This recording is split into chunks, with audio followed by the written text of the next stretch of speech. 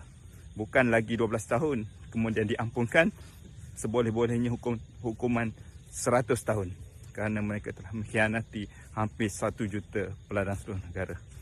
Jadi kita harap bukan setakat kartel baja, tapi kita mahu kartel benih padi, yang mana kita tahu benih yang dibekalkan tak ada kualiti dan banyak padi angin.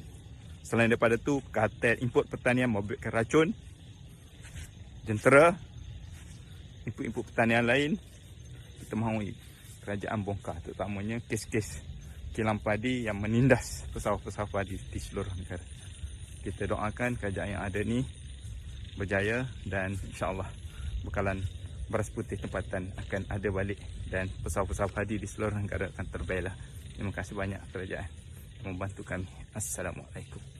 Terima kasih PMS Anwar Ibrahim. Lawan tetap.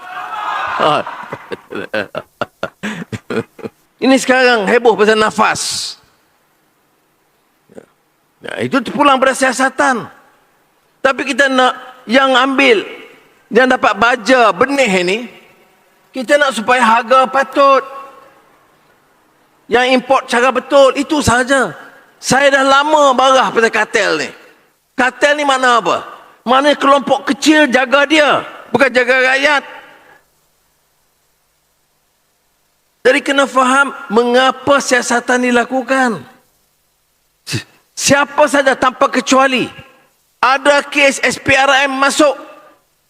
Kalau kes jenayah, polis diraja masuk, tak kira dia jawatan apa, pangkat apa, syarikat kerajaan ke syarikat swasta.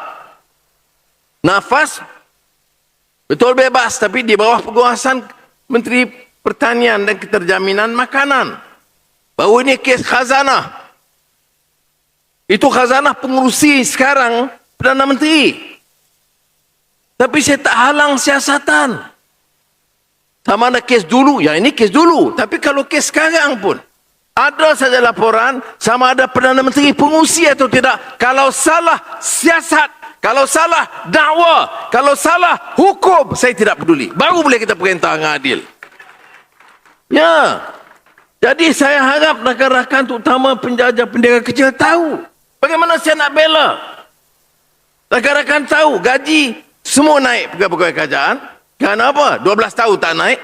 Kerja lebih kuat. Saya lagi tegas.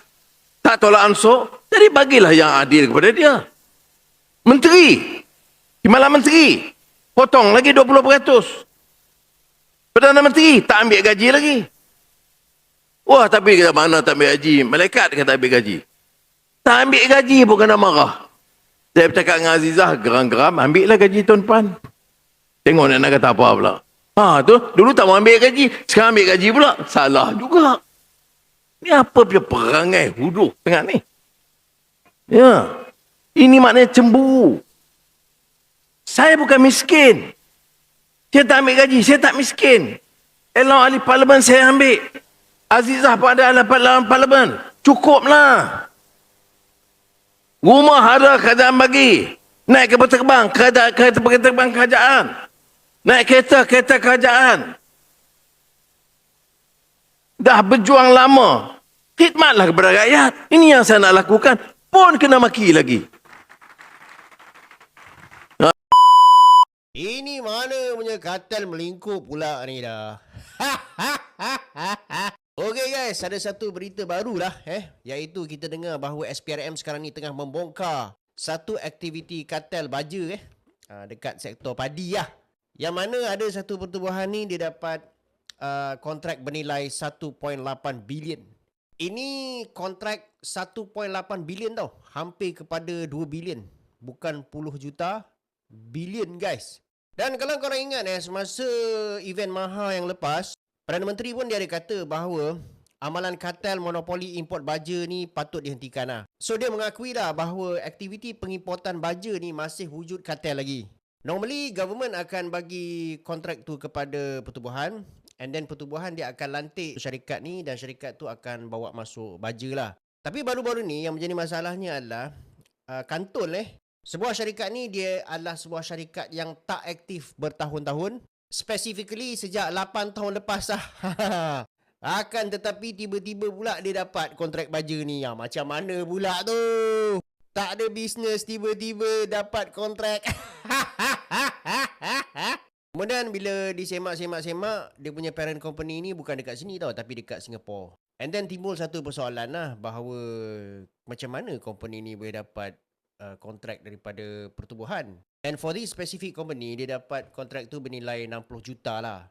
Dan 60 juta ni diberikan pada tahun 2022. So ada kebarangkalian besar bahawa daripada 1.8 bilion ni tidak sampai dia punya objektif dia. Tapi walau bagaimanapun, yang baiknya ialah pada tahun ni kita ada dengar bahawa KPKM, iaitu Kementerian Pertanian dan Keterjaminan Makanan, mereka menjamin untuk melakukan reformasi lah dekat sektor padi dan beras negara. Ini adalah satu berita baik yang kita semua patut sambut. Dan ini juga menandakan bahawa amalan-amalan sebelum ini yang memang terbukti ada something wrong lah, perlu dihentikan. Dan perubahan perlu dilakukan. Dan kita haraplah agar reformasi dekat sektor padi dan beras negara ni, dia punya hasil dia kita nampak pada tahun 2025 nanti. Dan sehubungan itu harapan kita juga adalah supaya beras tempatan lah especially akan timbul balik dekat market.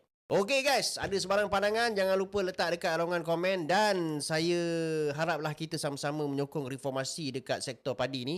Sebab inilah harapan kita untuk melihat perubahan ni berlaku. Jangan lupa bagi saya banyak-banyak like dan juga sharekan video ni ramai-ramai guys. Assalamualaikum.